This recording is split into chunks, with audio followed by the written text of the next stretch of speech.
everyone. I'm gonna show you the proper way of sneezing and coughing.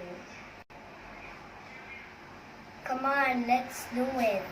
First, cover your mouth and nose with a tissue, like this. Achoo!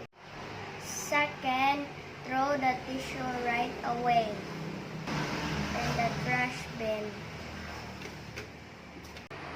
Third, avoid touching eyes, nose, mouth, and ears. You do not have a tissue.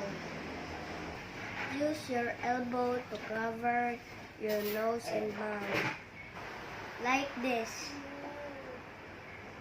Wash your hands with soap and water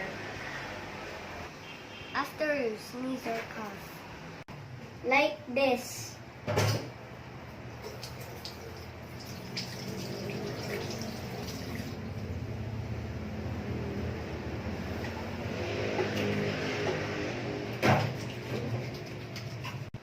Do this for a minimum of 30 seconds.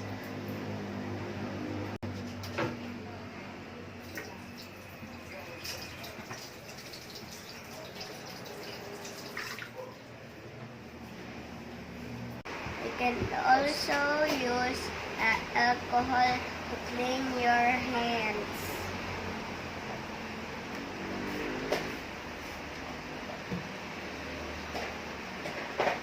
If you are sick, please stay at home. Thank you for watching. I hope you learned something. Bye-bye!